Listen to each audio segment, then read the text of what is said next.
Voilà, donc on va attaquer cette partie donc sur ces relations intimes en évitant de tomber trop dans le people, mais effectivement ces relations peuvent aussi induire des faits politiques.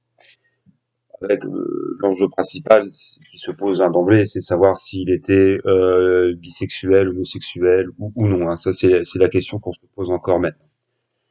Donc déjà d'emblée, hein, même on voit à travers les sources antiques, Alexandre n'a pas la réputation d'être particulièrement attiré par les femmes.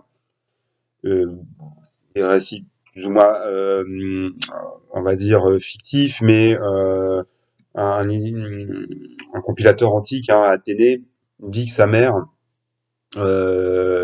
qui s'inquiétait, on va dire, de son peu d'intérêt pour les jeunes filles, lui a mis dans sa couche hein, une courtisane d'une rare beauté.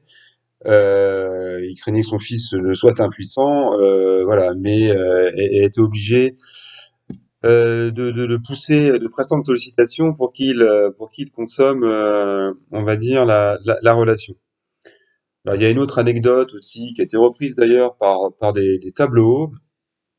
C'est Pline l'Ancien, donc un roman plus tardif, hein, qui raconte, donc là on est encore en Macédoine, hein, qu'Alexandre aurait offert sa maîtresse, dénommée Campasque, au peintre Apelle, hein, le peintre officiel, car celui-ci en était tombé follement amoureux. Mais bon, ça c'est probablement une légende. Hein.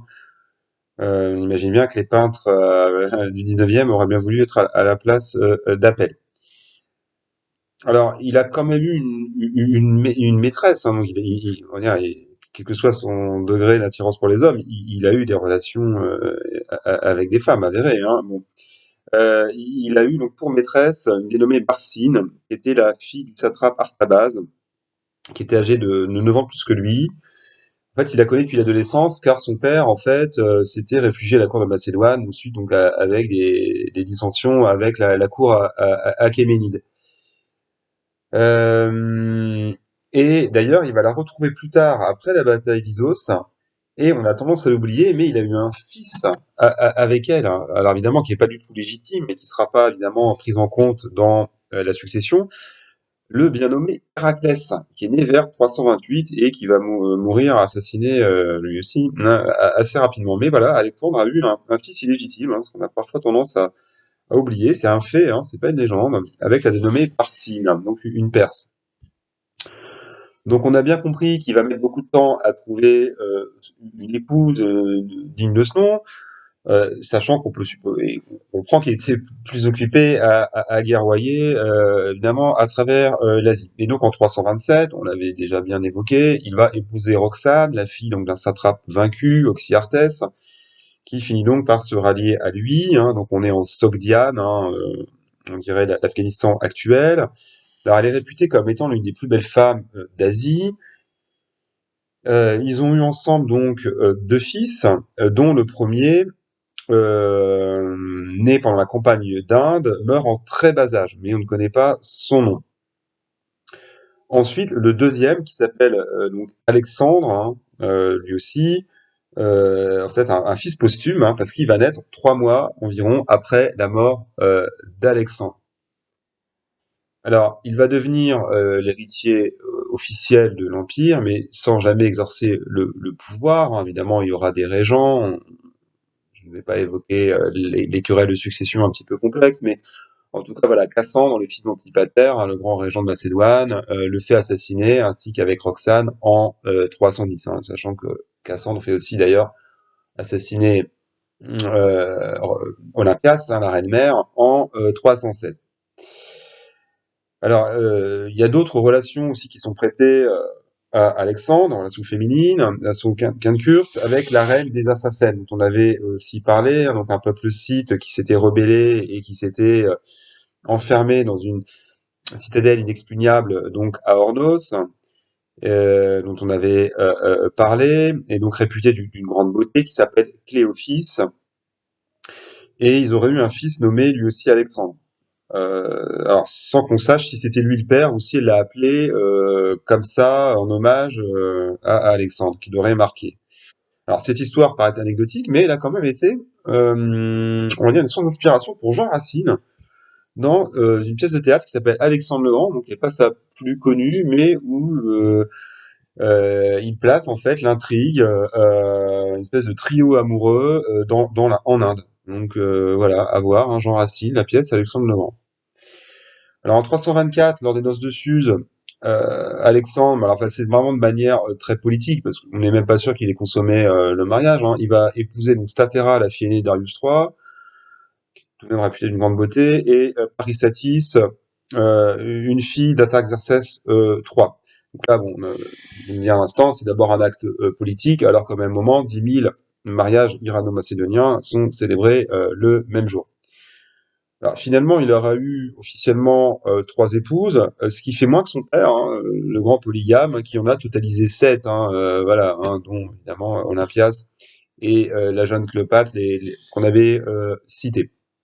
Donc voilà pour les relations féminines d'Alexandre. Alors passons maintenant aux relations masculines. Alors évidemment, le grand enjeu et la grande question que se posent les historiens ou autres, hein, c'est savoir les relations qu'il pouvait avoir avec son favori et ami d'enfance, Héphaïstion. Alors c'est un sujet qui reste vraiment controversé, sachant, pour vous donner un simple exemple, c'est que en fait, dans le film d'Oliver Stone, donc les deux personnages sont présentés ouvertement homosexuels, avec, il est vrai, des façons quelque peu efféminées, il faut le dire, hein. Mais en tout cas, les Grecs l'ont très mal pris, hein. Et il y a même eu, voilà, il paraît des sifflets dans les salles de cinéma. Enfin voilà, ils étaient très très mécontents de cette façon de présenter la relation avec Héphaïstion. Bon, je ne rentre pas dans le débat, hein, c'est propre aux Grecs. Donc, en tout cas, voilà, il y a quand même une tradition ancienne, hein, chez les historiens antiques, hein, qui fait d'Héphaïstion l'amant, même si c'est pas tout à fait explicite, mais enfin voilà, en tout cas de manière implicite, voilà, que ce serait l'amant d'Alexandre. Alors déjà, il y a évidemment le parallèle entre Achille et Patrocle, on avait vu, hein, donc Alexandre et son favori vont tous les deux faire un pèlerinage sur les tombeaux d'Achille et de Patrocle. Même si on peut le dire d'emblée, je suis pas spécialiste de la question, mais dans l'Iliade, aux dernières nouvelles, jamais serait explicité très très clairement la relation homosexuelle, même si implicitement on peut le supposer, mais en tout cas explicitement, de ce que j'ai lu, Achille et Patrocle, voilà, c'est pas explicite dans l'Iliade. Alors, on peut quand même aussi d'emblée signifier que des sources anciennes, donc, qui sont quand même complètes et fiables, hein, comme Diodore, Arrien, Plutarque et Quincurse, citent uniquement Héphaïstion comme étant l'ami cher, le philos, hein, d'Alexandre. Alors c'est vrai qu'ils écrivent à une époque, hein, on va dire 3 siècles après Alexandre, dans l'Empire romain, où les relations homosexuelles sont beaucoup moins tolérées qu'en Grèce classique. Alors déjà revenons alors à Amitié, hein, donc ils se connaissent depuis l'enfance, hein, Héphaïstion étant donc un page, un fils de la noblesse, donc d'origine athénienne, hein, d'ailleurs, hein, il n'est pas purement macédonien, mais enfin voilà, il est élevé comme page à la cour de Péla, et donc il est réputé comme étant d'une grande beauté, hein, voilà, il me souvient d'ailleurs que Sisygambis, la mère de Darius à la bataille d'Issos, une fois qu'elle est capturée, elle confond Héphaïstion avec Alexandre, elle se jette aux pieds d'Héphaïstion, non pas d'Alexandre, et lui, évidemment, répond, lui aussi est Alexandre. Donc voilà, en tout cas, cette fable hein, est pas si anecdotique parce qu'elle révèle voilà, qu'Héphaïstion est le véritable alter ego d'Alexandre. Il y a même après toute une thématique qui va se développer dans l'Alexandrie plus tardive, hein, où les deux hommes sont présentés habillés de la même façon, presque comme des jumeaux. Et on retrouve d'ailleurs deux statuettes qui sont actuellement donc dans un musée en Californie, la Villa Getty. On voit les deux hommes, on va dire deux statuettes côte à côte. Donc pour revenir à l'amitié, Aristote, on l'avait vu là aussi, hein, qui était leur professeur bien sûr, déclare que l'amitié est comme une seule âme demeurant dans deux corps. Et pour le philosophe, l'amitié, donc la philia, est une forme d'amour, hein, qu'on appellera éros.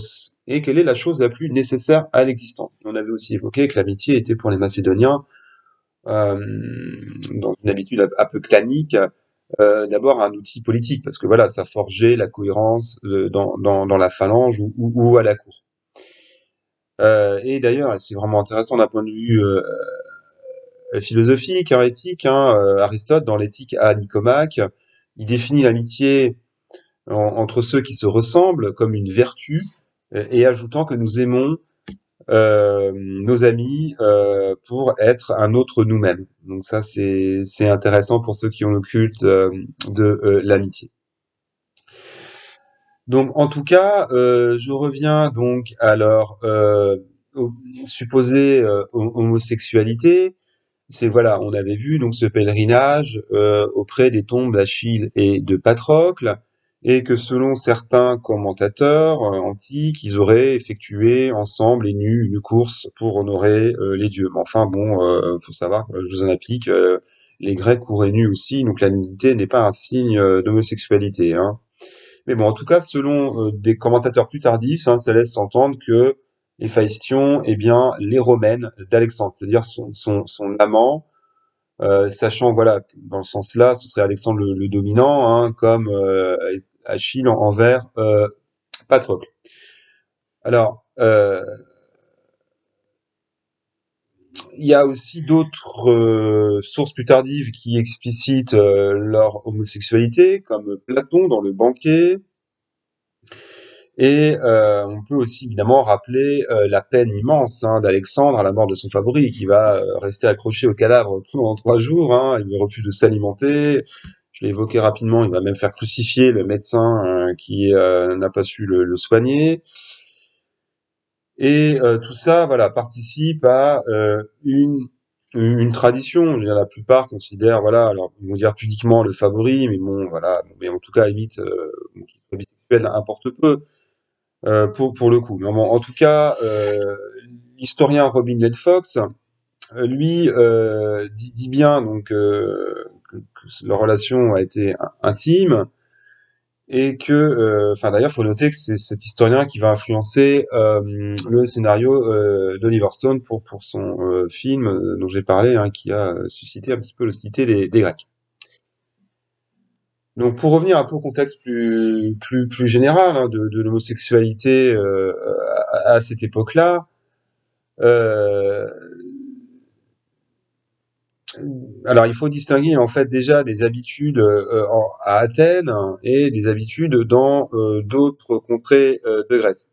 Alors, il y a plusieurs écoles d'historiens là-dessus qui se querellent. Alors certains historiens considèrent au contraire que en dehors d'Athènes et de la pédérastie non athénienne, les relations homosexuelles sont vues comme anormales. D'autres au contraire, donc là je pense à une historienne italienne, Eva Cantarella, considère que la bisexualité est largement autorisée à cette époque, même en dehors d'Athènes, dans la mesure où elle reste dans des limites prédéfinies. Euh, et de manière générale, rappeler évidemment que l'homosexualité pour les Grecs, c'est pas un choix exclusif, hein, qui fait partie d'une expérience de la vie et qui peut très bien être associé à l'amour d'une femme, donc ce qu'on appellerait maintenant la bisexualité. Alors, à voir aussi il s'avère quand même, pour être clair, la bisexualité paraît courante quand même en Macédoine, notamment à la cour des rois Argéades. Alors déjà, eux, ils prétendent descendre du peuple des Doriens.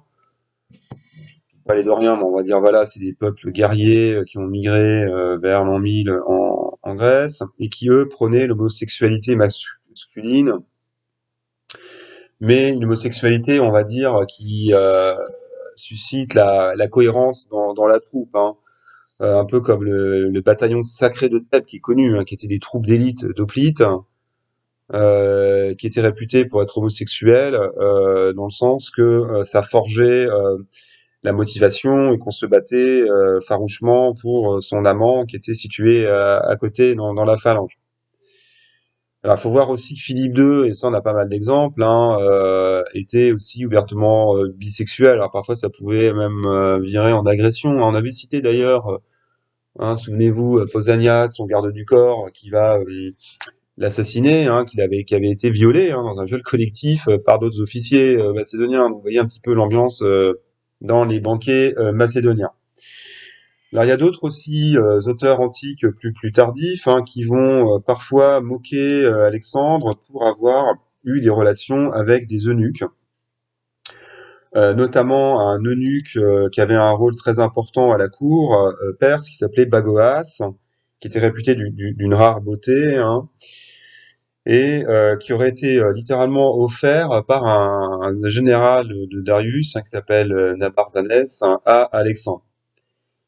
Alors Plutarque fait mention aussi d'une soirée où Alexandre donne un baiser sur la bouche à Bagoas, après que celui-ci ait dansé spécialement pour le roi.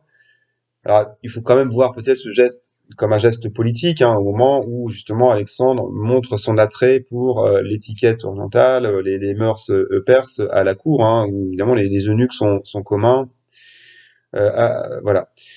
Alors, avoir Bagoas a quand même une certaine influence, hein, auprès d'Alexandre, c'est une espèce d'intrigant. Il va faire d'ailleurs, il va demander à Alexandre de faire exécuter un noble perse qui s'appelle Orxinès, qui est coupable de l'avoir méprisé, et il le fait exécuter. Enfin, il demande à Alexandre de l'exécuter pour soi-disant le punir d'avoir pillé le tombeau de Cyrus, hein, d'ailleurs qu'Alexandre avait rénové. On l'avait vu. Mais enfin voilà, en tout cas cette relation n'est pas prouvée avec l'eunuque Bagoas. Il pourrait s'agir de rumeurs, hein, émanant de Macédoniens qui seraient agacés par la politique orientale d'Alexandre, et qu'ensuite des rumeurs, on va dire, de soldats, et qui ensuite auraient été amplifiées par des moralistes grecs et latins plus tardifs. Et d'ailleurs, on peut signifier, pour terminer là-dessus, que Plutarque stipule qu'Alexandre aurait refusé les propositions d'un proxénète, hein, qui voulait lui donner contre de l'argent les plus jolis garçons. Donc voilà pour ces relations intimes. Alors, pour terminer vraiment sans transition, hein, Alexandre avait aussi un rapport particulier avec les deux animaux, hein, qui sont passés à la postérité, son cheval, Bucéphale, et son chien Péritas. Alors, son cheval est peut-être voilà l'équidé le plus connu de l'histoire, hein. Il s'appelle Bucéphale, hein, littéralement tête de bœuf, parce que il aurait eu, on pense en fait, une marque sur le museau, hein, qui ressemblait à une tache de bœuf. Alors, il parvient à le dompter à l'âge voilà, très très jeune, hein, entre 10 et 12 ans. Il était voilà un jeune enfant. Donc ça, c'est historique, hein. Personne n'arrive à le dompter. Lui, il a réussi. Alors selon la légende, parce que voilà, le chien, excusez-moi, le chien, le cheval avait peur de son ombre, voilà, et donc il l'a rassuré. Et ce cheval va l'accompagner jusqu'en 326, hein, jusqu'à voilà campagne d'Inde, où il meurt d'épuisement, non pas comme on le croit parfois, la bataille de l'Idas, mais bon, peu importe.